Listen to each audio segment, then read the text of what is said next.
This video is on replacing a volume control for a Moen TL3600. That outer nut counterclockwise. Hopefully it's not going to be rusted. Now this nut, a little bit tricky. Fortunately it wasn't real tight, so it's easy enough to remove. That comes off fairly simply also. Watch out, there's a black little nylon washer that you will have to replace later. Taking a look at the old cartridge, making sure that it matches. It does use a small Phillips stainless steel screw deep inside.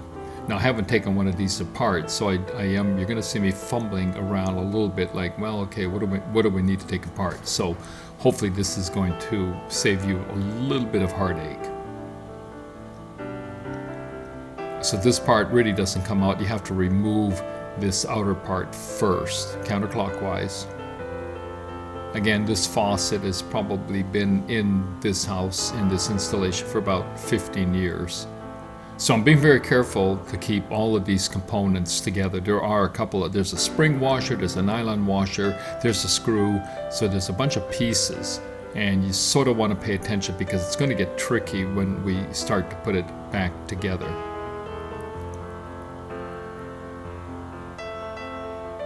Again, I'm looking at it, making sure that it matches. I don't want to take it apart and have a hole in the wall and can't turn my water back on. So you're going to see this hex nut and you think, oh, okay, let's put this thing on it and we'll unscrew it, and then boom, we'll be on our way.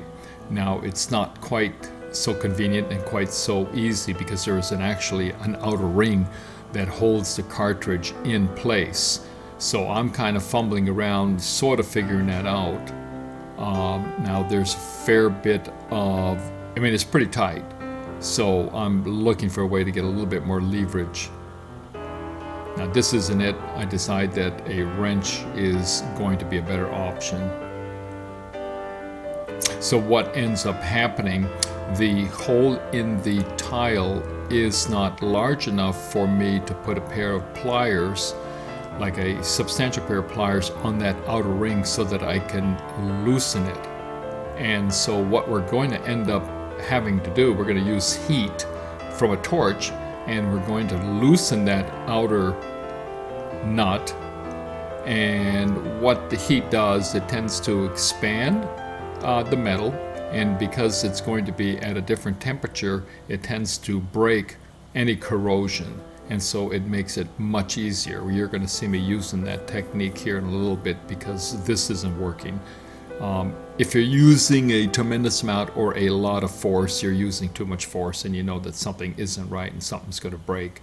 So just be slightly on the gentle side. If this faucet has been there for 50 years, yeah, you may have to use a lot of force to loosen it. And again, the torch and using heat is the way to go even in that application. Yeah, I didn't realize that there was this outer ring that was holding that cartridge in place. So we're going to use a bit of a technique where we are, because I can get a bite on this hex screw, we're going to use the cartridge itself to apply some pressure on that outer cartridge, outer ring, if you will, that locking ring, and we're going to use that to loosen it. And once we get it loose, we can put a pair of needle nose pliers on it and unscrew it counterclockwise. Now I thought that little lock would help me, but it doesn't. It just holds the movable parts of the cartridge, so you don't have to remove that little clip. So I am getting a little bit more play. And I'm going back and forth, and I kind of know that this isn't quite right.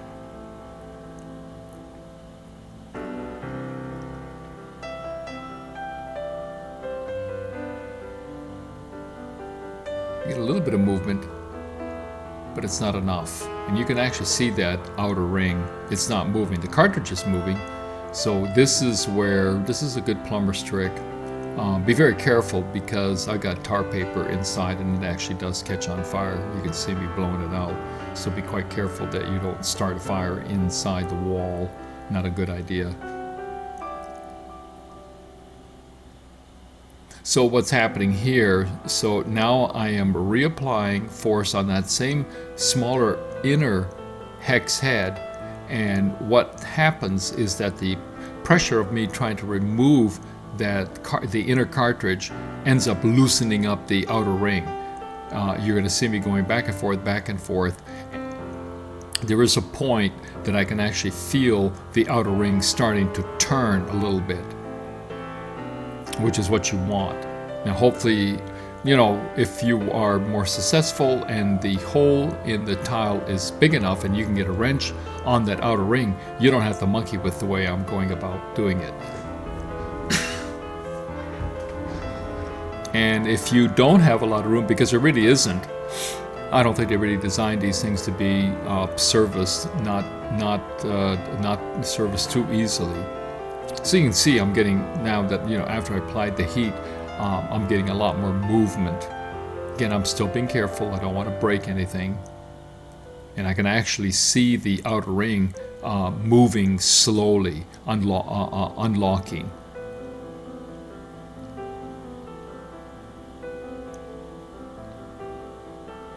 Now I've got much more range with that nut. And I want to use that nut that you can visibly see because I can't get access to the outer ring. That's just a trim piece. We're going to remove that. You can see that hole is not big enough to get a wrench. So there, I finally got that outer ring loosened, and we're gonna remove it. This is probably the hardest part of the whole installation. And the second hardest part is actually putting it back together and knowing how to pull that.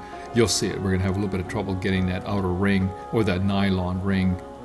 So that's what holds the cartridge in place. Actually, the cartridge is threaded, but it's almost like a lock that keeps that cartridge from unscrewing.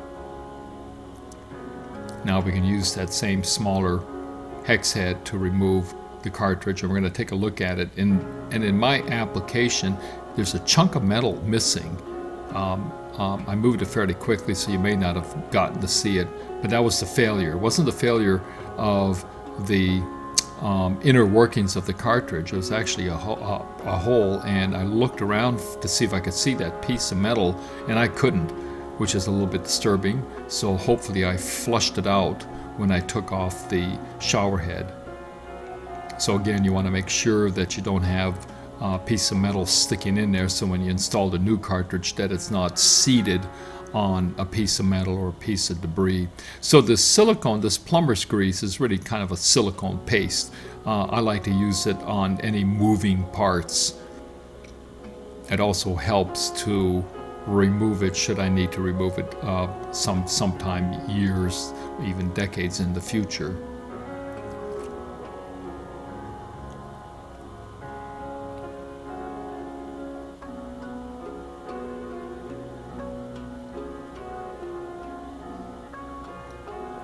So that hex head, that one right there that we've got this socket on, does have to be snug. Now notice that most of these components on this faucet were not super tight. Here's that outer ring, and I'm putting some silicone on it. Not only does it help to slide in, it also helps to seal. It also will make it easier should I need to remove it in the future. It'll also help me to get it a little bit tighter, because it's like grease, it slides on.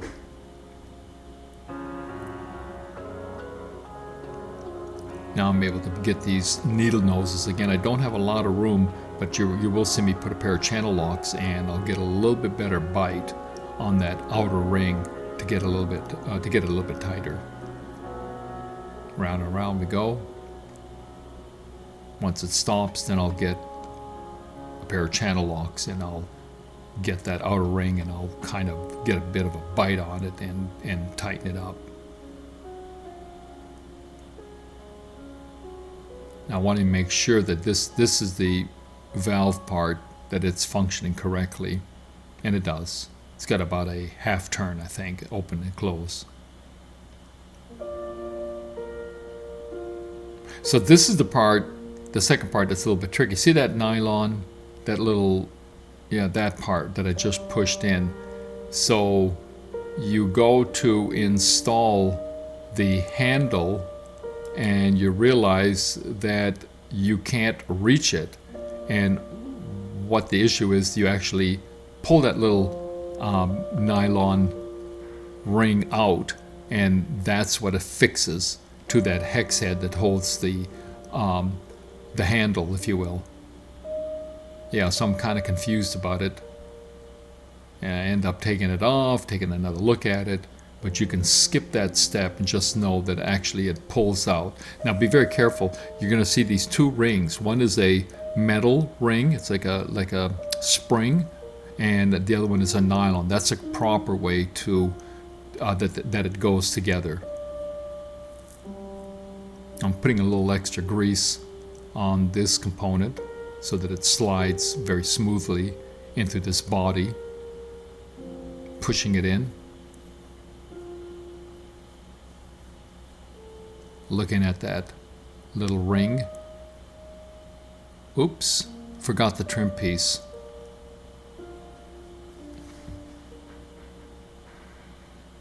Again, this is sort of set up to help you avoid a few of the mistakes that I made. So what I'm doing here is I'm looking at those two, that metal ring and that little nylon white washer, and I'm making sure that they're not crooked, that they are installed correctly, because that whole component pulls out and it almost pushes up against that outer body. So we don't want it to be crooked, we don't want it to be binding on anything. So I'm being very careful to make sure that it's properly positioned. So now you can see that little nylon ring is accessible, and we can put our nut on it. And that's what you want. Yeah, again, I forgot this this little ring, this little nylon washer, and putting a little bit of silicone on it just so the components will slide better together. Get that nut on. Now remember to put in that little Phillips screw. So I'm opening and closing the valve, making sure that water is coming out, and it does. Remember again, the Phillips screw. So notice I pulled that little nylon piece out, and that's what that hex head that holds the handle to the faucet affixes to. Again, I've got that little washer, put a little bit of silicone so that it slides nice and smooth.